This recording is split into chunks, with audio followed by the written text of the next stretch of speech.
Studios, Annie Petrillo alongside Carol Lane, Olympic coach in ice dancing, and four-time world champion Kurt Browning. From the juniors to the seniors, we are looking ahead now to the World Championships that begin next week from Helsinki, Finland. The last time we saw these top Canadian skaters was a month ago at the Four Continents. Sometimes these skaters will skip Four Continents to get ready for Worlds. Not this time, and that's because Four Continents were held on the 2018 Olympic ice in South Korea. And Carol, the Canadians did really well. They picked up 4 medals at Four Continents, including a gold in ice dance. Tessa Virtue, Scott Moore. What a year. They can't fly under the radar here. Well, I think Tessa and Scott thought they'd just be dipping a toe in the comeback waters this year, but they've steamrolled all of their opposition. They faced defending world champions Papadakis and Cizeron of France twice already and beaten them, and now we're heading for the final showdown at Worlds. Can they do it again? My money's on them. Speaking of doing it again, we know that Megan Duhamel and Eric Radford have won the last 2 world titles. Can they make it 3 in a row? They sure can. The plan that they've had in the past that has worked is consistency, and they've really steamrolled the competition with difficult elements. This year, there's been a lot of adjusting of those elements. Are they going to put this element in? Are they going to take it out? Are they going to use it and move it? Even at the national championships, they were still making changes. Will they have a set plan, and will it work? We'll all have to wait and see.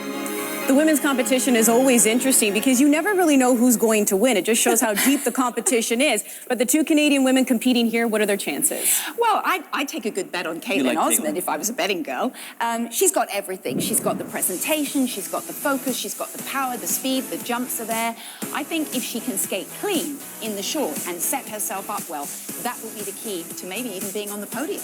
The other Canadian lady, Gabby Daleman, could work on what Caitlin has, is those smooth, slick landings, but she is ferocious. Beautiful jumps. She tears into her jumps with so much speed and attack. She's improving all the time. She is waiting to be a name in the figure skating sport, and she's like that big shark that's just a little too deep in the water right now to see, but she's going to make herself known. She'll come up at some point, that's for sure. Now, a competition that's always fun to watch, the men, of course, all those quads. How exciting is that? And here are 3 names that we know very well. Obviously, 2-time world champion and Javier Fernandez. You have Yuzuru Hanyu, who won it in 2014.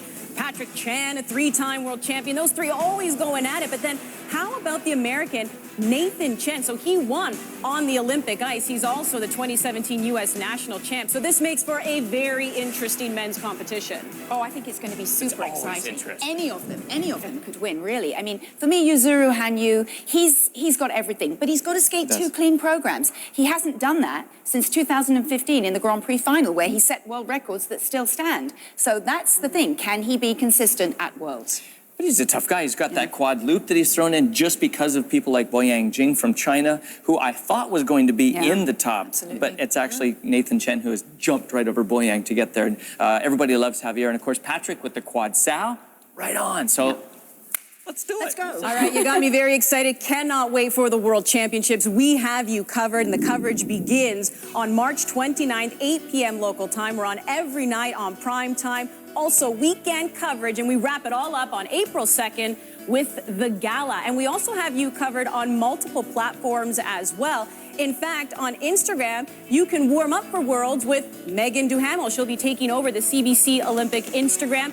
And then Wednesday, our first day of coverage, we will have Facebook Live for you. That's where you can send in your questions to myself, Kurt Carroll, and Olympic champion David Pelletier will be joining us. We'll be answering those questions during commercial break. So we are engaged with our audience all throughout. We are looking forward to an exciting week ahead.